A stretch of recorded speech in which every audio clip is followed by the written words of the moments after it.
ચેતાકીય નિયંત્રણ અને સહનિયમનમાં આપણે સંવેદી અંગો ભાગ 1 ની અંદર આપણે જીભની વાત કરી, નાકની વાત કરી, આંખની વાત કરી. ત્યાર પછી આગળના સંવેદી વિભાગ અંગો ભાગ 2 માં આપણે કાનની વાતો કરવાની છે બાળકો. અને આ પણ ખૂબ મહત્વનો ટોપિક છે. જ્યારે જોતા જઈએ આપણે એના માટે માહિતી. તો માનવ કાનની રચના. કાનની રચના માનવીનો કાન મુખ્ય 3 ભાગનો બનેલો છે. આપણે જાણીએ છીએ, આપણને લાગે સર 3 ભાગનો કેવી રીતે બનેલો છે? આપણી પાસે એક જોડ કાન છે એમ કે ના, એ ખરેખર એક કાનની અંદર 3 વિભાગો પડેલા હોય છે, જે એના અલગ અલગ રચના, એના કાર્યને આધારે વિવિધતા ધરાવનારા છે. એટલે એને 3 ભાગમાં આપણે કહી શકીએ છીએ.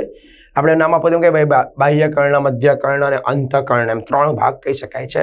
જો મારે નામ લખો નામ લખીશું કે એના માટે. તો એક આવે છે બાહ્ય કર્ણ, મધ્ય કર્ણ અને અંતઃકર્ણ જોવા મળી શકે છે. તો પહેલી વાત આવે છે બાહ્ય કર્ણ. બાહ્ય કર્ણમાં કોનો સમાવેશ થાય? તો આપણે જે કાનની રચના છે ને, સિમ્પલ આકૃતિ પ્રમાણે જરા સમજાવું તમને હું.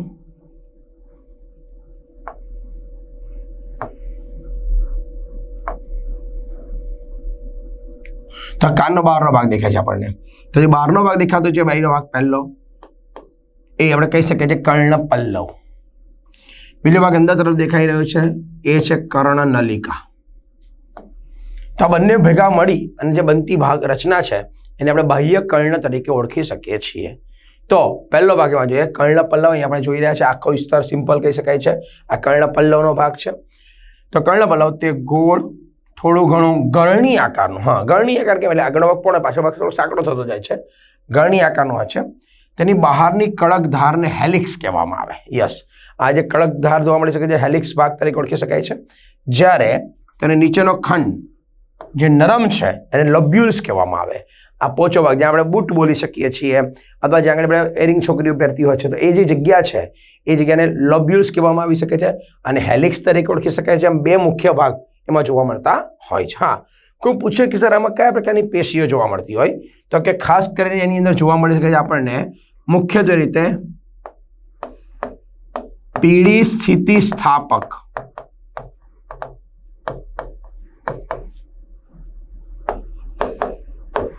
પેશી. હા, એ પ્રકારની આ કાસ્તી પેશી કહી શકાય છે. એ સ્થિતિસ્થાપક છે, પોતે વળી શકે સ્નાયુના સ્નાયુ સ્થિતિસ્થાપક છે. હા, અને એના જે સ્નાયુઓ હોય છે, એની સાથે કનેક્શનમાં એ આપણા શરીરના અવશિષ્ટ રચના છે. યસ, એ આપણા શરીરની અવશિષ્ટ રચના તરીકે ઓળખી શકાય છે.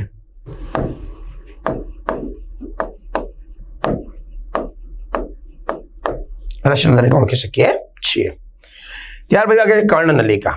કર્ણનલિકા એ એસ આકારની નળી છે.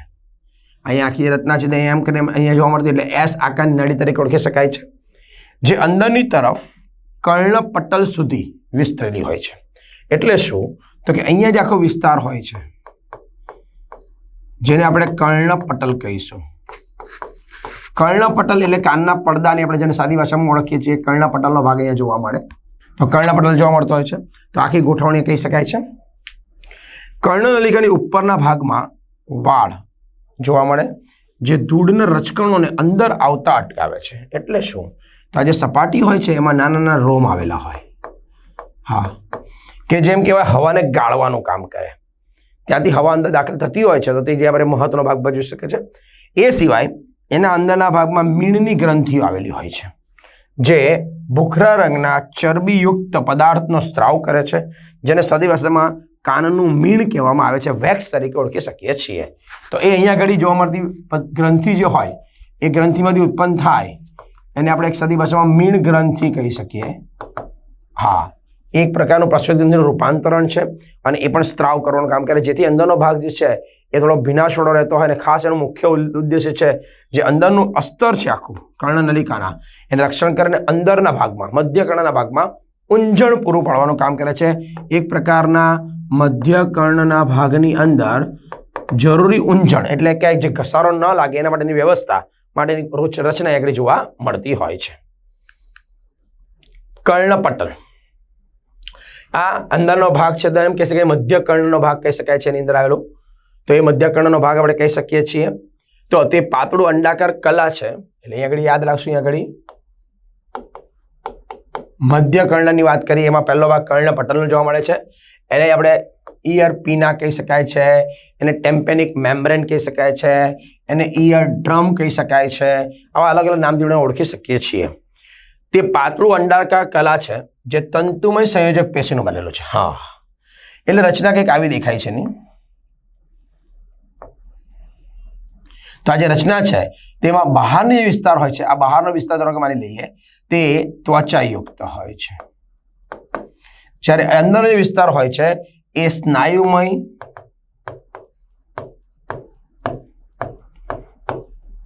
શ્લેષ્મ સ્તરનું બનેલું હોય છે. સ્નાયુમય શ્લેષ્મ સ્તરનું બનેલું જોવા મળી શકે છે. એની અંદરના ભાગમાં શું હોય છે તો તેની અંદરની દિવાલમાં બે છિદ્રો આવેલા જોવા મળી શકે છે. એકને કહેવાય છે અંડાકાર ગવાક્ષ અને એકને કહેવાય છે ગોળ ગવાક્ષ. તેના ઉપરના જે છિદ્ર અંડાકાર ગવાક્ષ જે અંદર તરફ જોવા મળે છે એને અંડાકાર ગવાક્ષ કહેવાય છે. તે અંતઃકર્ણ અને સ્કેલા વેસ્ટિબ્યુલી જે અંદર કાનના મુખ્ય ભાગમાં જોવા મળશે એની સાથે જોડાયેલું છે. જ્યારે નીચે તરફનો છિદ્ર જે હોય છે ગોળાકારનો ગવાક્ષ કહી શકાય છે, એ અંતઃકર્ણના સ્કેલા ટેમ્પેની સાથે જોડાયેલું કહી શકાય છે. આપણે આકૃતિમાં જોઈશું ત્યારે વાત પરફેક્ટ તમને જગ્યા ખબર પડશે. એ સિવાય મધ્યકર્ણમાં શું હોય છે તો કે કાનમાં તેલા હાડકા આવેલા હોય છે. એને મધ્યકર્ણમાં આવેલા નાના હલનચલન કરી શકે તેવા સાંધાવાળા 3 કર્ણાસ્થિઓ આવેલા જોવા મળી શકે છે. હા, 3 કર્ણાસ્થિઓ જોવા મળતા હોય છે. એક છે એમાં હથોડી, બીજું છે પેંગડું, ત્રીજું છે એરણ. 3 હાડકા જોવા મળી શકે. પહેલું હાડકું એમાં હથોડી, મેલસ. હથોડી આકારનો જોવા મળે. એ કર્ણાસ્થિને હથોડી કહેવામાં આવે છે. એટલે દેખાવ હથોડી આકારનો હોય. કેવી રીતના? તો આપણે વાત કરીએ કે મુખ્ય આ છે કર્ણપટલ, એનો ઇયર ડ્રમ છે. આ ઇયર ડ્રમની સાથે જે પહેલું હાડકું જોડાયેલું છે એ પહેલા હાડકાને આપણે કહી શકીએ છીએ હથોડી તરીકે ઓળખી શકીએ છીએ.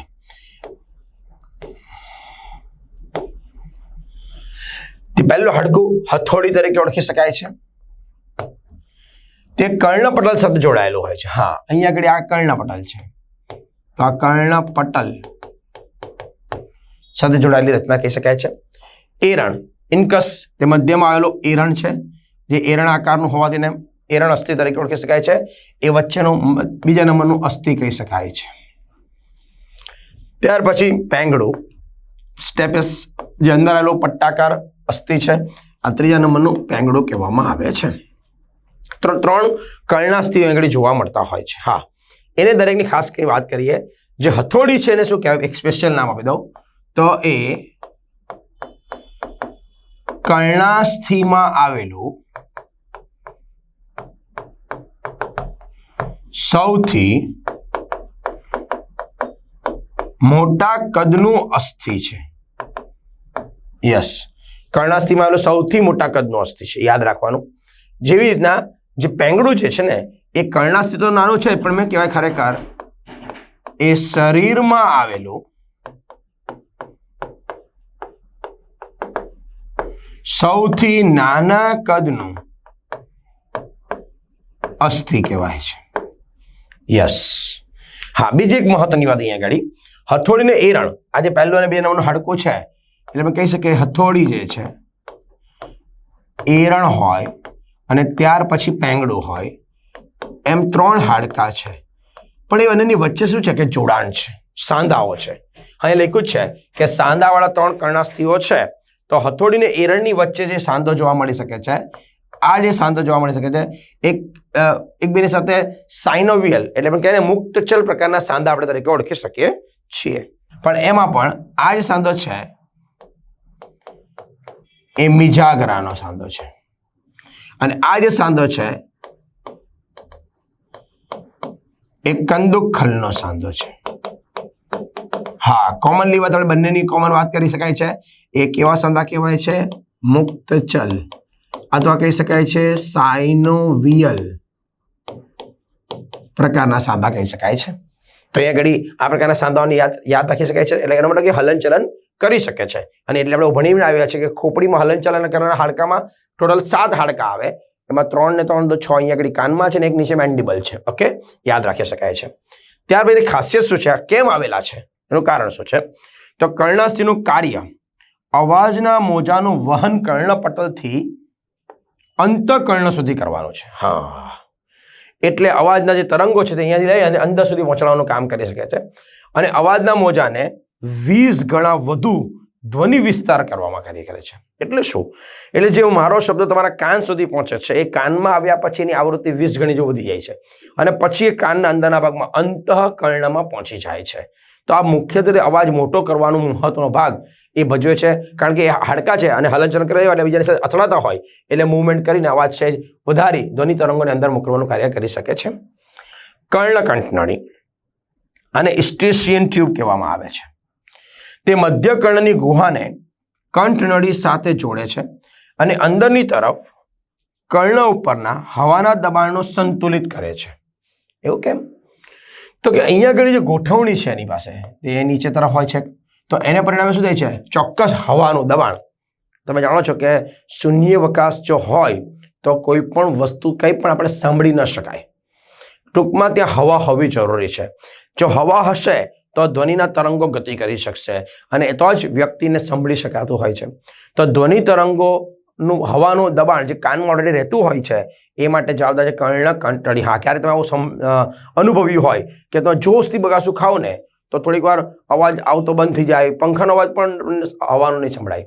કેટલી વાર એવું પણ બને કે તમે ટ્રાવેલિંગ કરતા હો અને એક પહાડી વિસ્તારમાં જાઓ અને જેવા ઉપર નીચે ઉતરો છો બસમાંથી અવાજ સંભળાતો બંધ થાય થોડીક વાર, થોડીક સેકન્ડો સુધી. તો એવું કેમ થાય છે? કે આ હવાનું પ્રેશર ત્યાં બદલાઈ જાય છે. તો હવાના દબાણનું નિયમન કરવા માટે કાનમાં આવેલો હોય છે કર્ણકંઠનળીનો ભાગ. તો આ મુખ્ય રચના આપણે જોઈ તે બધી વાતને ફરી આકૃતિમાં પાછા સમજતા જઈએ તો અહીંયા કહી શકાય છે આ પહેલો ભાગ છે આઉટર ઇયર બાહ્ય કર્ણ, મિડલ ઇયર મધ્ય કર્ણ અને અંતઃકર્ણ ઇનર ઇયર. તો આ જે બાહ્ય કર્ણનો ભાગ તમે જોઈ શકો છો તો એ છે બહારનો આખો વિસ્તાર. એમાં આ ઉપસેલો ભાગ છે, આખો કઠણ ભાગ છે જેને આપણે હેલિક્સ કહી શકીએ છીએ અને આને લેબ્યુલ્સ તરીકે ઓળખી શકાય છે. ત્યાંથી અહીંયા એસ આકારની આખી નળી જોવા મળે, કર્ણ નલિકા ઇયર કેનાલ તરીકે ઓળખી શકાય છે. ત્યાર પછીનો આ જે આખો ભાગ જોવા મળે છે તેને આપણે કહી શકીએ છીએ તો તેનું નામ છે કર્ણપટલ. એ કર્ણપટલ જે હોય છે એ કર્ણપટલ ઇડલ ડ્રમ આપણે બોલીએ છીએ, ટેમ્પેનિક મેમ્બ્રેન તરીકે ઓળખી શકાય છે. ત્યાર પછી જે રચના જોવા મળી શકે છે એ હાડકાઓ. તો પહેલું હાડકું છે હથોડી, પછી છે એરણ, પછી છે પેંગડું. તો આ જે હાડકું છે તમે જોઈ શકો છો સૌથી મોટા કદનું અસ્થિ કહી શકાય કાનમાંનું. ત્યાર પછીની રચના અહીંયા દેખાય છે એરણ અને ત્યાર પછી અહીંયા જોવા મળી શકે છે પેંગડું. હા, આ જે પેંગડું જે ભાગ સાથે કનેક્શનમાં છે અંદર તરફ ત્યાં આપણે ને કે ઉપર તરફ અહીંયા આગળ એક છિદ્ર છે જેને આપણે શબ્દ નામ આપવું હોય તો આપણે કહી શકીએ છીએ એ વિસ્તારમાં ઉપર તરફ અંડાકાર ગવાક્ષ હોય અને એના નીચેના તરફ આવેલો હોય છે એને આપણે ગોળ ગવાક્ષ તરીકે ઓળખી શકીએ છીએ. અને ત્યાર પછી આ આખો જે વિસ્તાર હોય છે આ બધો ભાગ એ અંતઃકર્ણનો તરીકે ઓળખી શકાય છે અને એમાં આપણે જોઈ શકાય છે એક ઉદરિકા અને વેસ્ટિબ્યુલર નવની રચના આગળ જોવા મળતી હોય છે. તો એ રચના આગળ જોઈ શકાય છે. એ જ આકૃતિ આપણી ચોપડીની જે છે એને જરા જોઈ લઈએ જેથી નામ તમને ખબર પડે. તો એ કર્ણપલ્લવ છે, બાહ્ય કર્ણનલિકા એટલે કર્ણનલિકા આપણે ઓળખી શકીએ છીએ, પછી કર્ણપટલ તરીકે ઓળખી શકાય છે. આ બધા આપણા અસ્થિઓ છે એટલે હથોડી, એરણ અને પેંગડું અંદર તરફ હોય અને એમાં અંડાકાર ગવાક્ષ સાથે જોડાયેલું બતાવેલું છે. ત્યાર પછી શંખિકા ચેતા, શંખિકા, કર્ણકંઠનળી આપણે વાત કરી કે જે હવાનું દબાણનું નિયમન કરવાનું કામ કરી શકે છે તે વિસ્તાર કહી શકાય છે. અને આ શંખાસ્થિઓ એટલે પ્રકારના અસ્થિ છે. જો આ અસ્થિના વર્ણનમાં ક્યાંય આવતું નથી, આકૃતિ પરથી તમે એને યાદ રાખી શકાય છે કે જેથી કાનના ભાગોને ત્યાં અંદર તરફ હાડકું ટેકો આપવાનું કામ કરે છે. તો આપણે બે વાતો કરી. એક વાત છે આપણે બાહ્ય કર્ણની પૂરી કરી હમણાં અને ત્યાર પછી મધ્ય કર્ણની વાત આપણે પૂરી કરી અને હવે વાત આવે છે અંતઃકર્ણ. તો એ જોઈએ અંતઃકર્ણની ખાસિયતો. અંતઃકર્ણ કેવું છે? તો તે અનિયમિત, નાજુક અને જટિલ અંગ છે. થોડુંક ગૂંચળાળું છે, જટિલ અંગ છે. તેને કલાકુહર તરીકે ઓળખવામાં આવે. તેમાં આટલી રચના કહી શકાય છે. કઈ ગોઠવણી છે એની પાસે?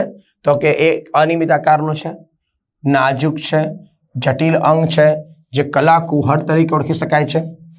તે અસ્થિ કુહરમાં વીંટળાયેલું છે. એટલે એકદમ સરળ ભાષામાં સમજાવું તમને તો કે એક આખું એક ગૂંચળું છે. પહેલું એ ગૂંચળું અંદર તરફ છે. જે બહારનું ગૂંચળું છે એને આપણે નામ આપી દઈએ અસ્થિ કુહર. કુહર એટલે ખરેખર ગૂંચળાવાળી નળી એવી રચના એને કુહર કહેવાય. જે અંદરનો ભાગ છે એને કહી શકાય છે કલાકુહર. તો આને આપણે કલાકુહર તરીકે ઓળખી શકીએ છીએ. આ મુખ્ય બે વિસ્તારો છે, એક છે અસ્થિકુહર અને બીજો છે કલાકુહર. હા, એમ કહી શકાય એમાં શું હોય તો કે આ બંનેની વચ્ચે જગ્યા ખાલી છે. તો એક જગ્યા અહીંયા અવકાશ ખાલી છે, એક અહીંયા અંદર જગ્યા ખાલી છે. તો એમાં શું હોય તો અસ્થિકુહર અને કલાકુહરની વચ્ચે જે જગ્યા ખાલી છે એમાં બાહ્ય લસિકા ભરેલું હોય છે. હા, એમાં બાહ્ય લસિકા કહી શકાય છે. અને અંદર તરફ જે હોય છે એમાં અંતઃ લસિકા ભરેલું હોય છે. આ મુખ્ય બે વિસ્તારો જોવા મળી શકે છે. તો અસ્થિકુહરમાં વીંટળાયેલું છે એટલા માટે વચ્ચે અવકાશ બનતો હોય તેમાં બાહ્ય લસિકા પ્રવાહીથી ભરેલું જોવા મળે છે. જ્યારે કલાકુહરમાં પણ અંતઃ લસિકાની રચના આવેલી હોય છે. એટલે આમ બંને ભાગે, ધારો કે આપણે વિચાર કે એક મોટી ડબ્બી છે, એક નાની ડબ્બી છે, એકની અંદર મૂકી દીધી છે. તો એ બંને ડબ્બીની વચ્ચે જે જગ્યા છે, જે પ્રવાહી ભરો છો એને આપણે બાહ્ય લસિકા કહીએ, ને અંદરની ડબ્બી જે ખાલી છે એમાં પ્રવાહી ભરો એને અંતઃ લસિકા કહીએ. આમ કાનની અંદરની ગોઠવણી જોવા મળે, જે પૈકી જે કલાકુહર હોય છે એ પોતે 3 ભાગમાં વહેંચાયેલું છે. હા, એક અર્ધવર્તુળી નલિકા, એક ઉદરિકા, બંનેનું કોમન આપણે વેસ્ટિબ્યુલર વિસ્તાર અંગ તરીકે ઓળખી શકાય છે. અને ત્યાર પછી સંખિકા નલિકા, જેમ આપણે વાત કરીએ તેમ અંતઃકરણમાં વેસ્ટિબ્યુલર અંગ તરીકે અર્ધવર્તુળી નલિકા અને ઉદરિકાનો સમાવેશ થયેલો જોવા મળતો હોય છે. તેમાં પહેલી વાત કરીએ અર્ધવર્તુળી નલિકા. તે અગ્ર, પશ્વ, પાર્શ્વ એમ 3 ભાગમાં ગોઠવાયેલી હોય છે. કેવી રીતના? એક સરળ આકૃતિમાં આપણે સમજીએ અહીંયા આગળ.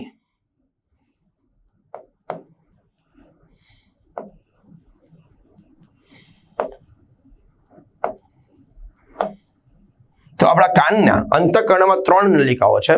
એકને કહી શકાય છે અગ્ર છે, પશ્ચ છે, પાર્શ્વ છે, એમ 3. અને અર્ધવર્તુળી કેમ કીધું છે તો કે આ જે નળી છે ને એક ગોળ રિંગ નથી, અહીંયાથી શરૂ કરીને એમ જોડાઈ નથી જતી, આવું નથી હોતું. એમાં શું હોય છે તો અહીંયાથી એક બાજુથી શરૂ કરી અને બીજો ભાગ ખુલ્લો હોય. આ આખી નળી છે આમ બંધ, આમ ગોઠવાયેલી હોય, એટલે અર્ધવર્તુળી નલિકા તરીકે ઓળખી શકાય છે. આવી 3 અર્ધવર્તુળી નલિકા એક ભાગમાં હોય છે આપણા પાસે. તો યાદ રાખો બંને કાન પાસે મળીને ટોટલ 3 જોડ 6 આપણને જોવા મળી શકે છે.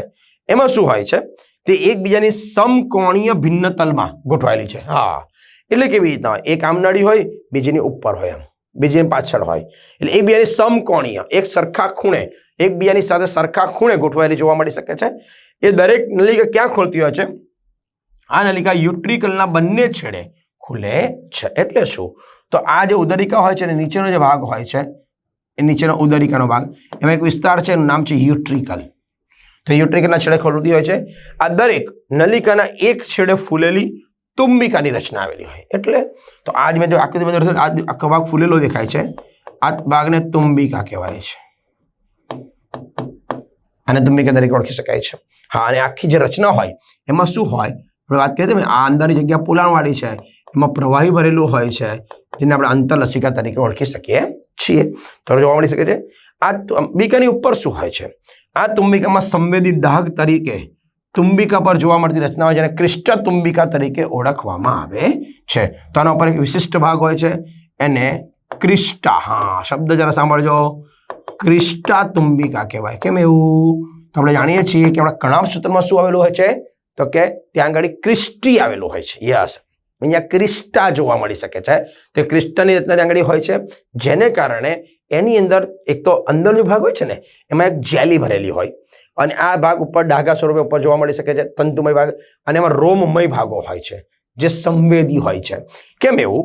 તો કે જ્યારે આ જે ગોળાકાર ભાગ છે, અર્ધગોળાકાર સોરી, એ એમ ફરતો હોય તો આને કારણે આ લસિકા જે પ્રવાહી છે તે અહીંયા જઈને પ્રેશર, દબાણ ઉત્પન્ન કરવાનું કામ કરી શકે છે, અને એ સંવેદના ઉત્પન્ન કરવાનું કામ કરે છે. તો એક ક્રિસ્ટલ તુંબિકા જોવા મળે, અને જેમાં રોમમય કોષો હોય જે આ લસિકા વડે દબાણની અનુભૂતિ કરી શકે છે.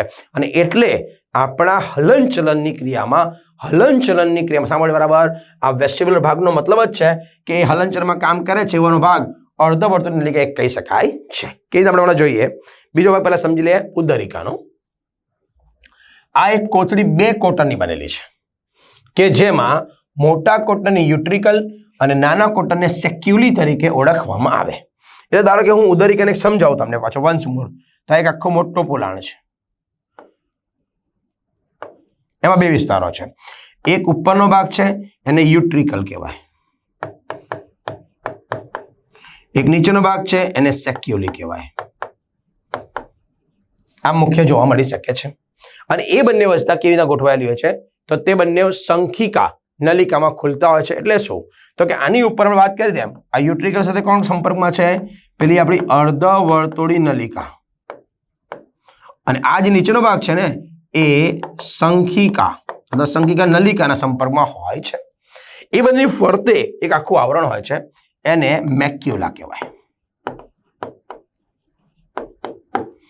તો જો આ મેક્યુલાનો આટલો પોર્શન જે ક્યાં આવેલો છે યુટ્રિકલની ઉપર આવેલો છે અને આ બીજો નીચેનો પોર્શન છે એ સેક્યુલરની ઉપર એના પર નામ આપી શકાય છે તો તે સંવેદી ડાઘ જેને મેક્યુલા યુટ્રિકલ અને મેક્યુલા સેક્યુલીમાં આવેલા સ્થાન યુટ્રિકલ અને સેક્યુલાની ઉપર દિવાલ બનાવવાનું કામ કરી શકે છે અને એની અંદર મેક્યુલા રોમમય કોષ સમૂહ અને આધાર કોષો ધરાવે છે.